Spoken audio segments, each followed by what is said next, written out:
Assalamualaikum teman-teman. Nama saya Ahmad Ferdiansyah. Saya Habibur Rahman Ihsan. Kami dari kelompok penilaian kinerja.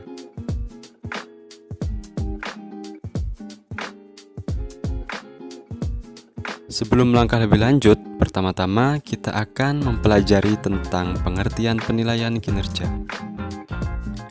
Menurut Mathis dan Jackson, penilaian kinerja adalah proses evaluasi kepada karyawan terkait pekerjaan yang dikomparasikan dengan standar operasional kerja. Kemudian, hasil tersebut akan diberikan kepada karyawan. Sedangkan menurut Muchinski, penilaian kerja adalah suatu peninjauan yang sistematis terhadap prestasi kerja individu karyawan dalam pekerjaan yang digunakan untuk mengevaluasi efektivitas kerja. Dari beberapa definisi tadi, dapat disimpulkan bahwa penilaian kinerja merupakan cara sistematis untuk mengevaluasi prestasi, kontribusi, potensi, dan nilai dari seorang karyawan oleh orang-orang yang diberi wewenang perusahaan sebagai landasan pengembangan dan sebagainya. Tujuan penilaian kinerja.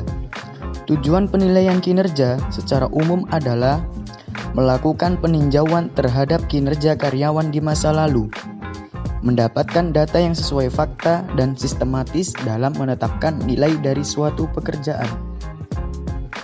Oke, selanjutnya kita lanjut ke manfaat penilaian kinerja.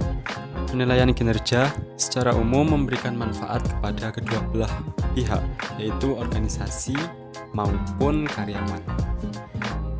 Berikut adalah manfaat penilaian kinerja. Yang pertama, memberikan informasi mengenai hasil-hasil yang diinginkan dari suatu pekerjaan.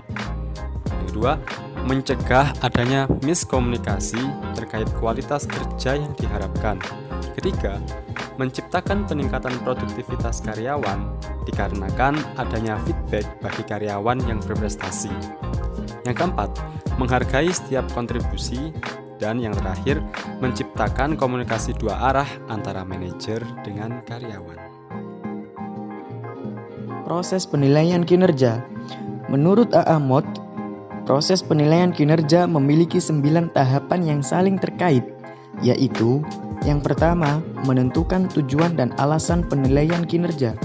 Yang kedua, menentukan kendala budaya dan lingkungan. Yang ketiga, memilih orang yang akan ditugaskan. Yang keempat, memilih metode penilaian kinerja terbaik untuk mencapai tujuan. Kelima, melatih tim penilai. Yang keenam, menyiapkan dokumen pengamatan kinerja. Yang ketujuh, mengevaluasi kinerja. Kedelapan, mengkomunikasikan hasil penilaian kinerja terhadap pegawai. Dan yang kesembilan, membuat keputusan terhadap individu pegawai. Oke, selanjutnya kita masuk ke metode penilaian kinerja. Metode-metode penilaian kinerja pada dasarnya dapat dibagi menjadi 3, yaitu yang pertama adalah penilaian secara kebetulan. Penilaian ini tidak sistematis dan biasanya sering membahayakan. Yang kedua, metode tradisional yang sistematis. Metode ini mengukur karakteristik karyawan, sumbangan karyawan kepada organisasi, atau keduanya. Yang ketiga adalah penilaian yang mendasarkan pada tujuan yang ditetapkan bersama dengan menggunakan manajemen berdasarkan sasaran, atau yang dikenal sebagai manajemen by objectives. Oke teman-teman, tadi itu semua adalah materi dari kelompok kami. Jadi, kesimpulannya adalah penilaian kinerja adalah sistem yang digunakan untuk menilai dan mengetahui apakah seorang karyawan telah melaksanakan pekerjaannya secara keseluruhan dengan baik dan benar. Jika dilakukan dengan benar, hal ini akan memberikan manfaat yang penting bagi pegawai yang dinilai, penilai, dan departemen kepegawaian, serta organisasi. Oke, cukup itu saja dari kelompok penilaian kinerja. Apabila kalian suka dengan video ini, jangan lupa like, share, dan komen. Dan sebelumnya, Kami mohon maaf sebesar-besarnya apabila ada beberapa salah kata.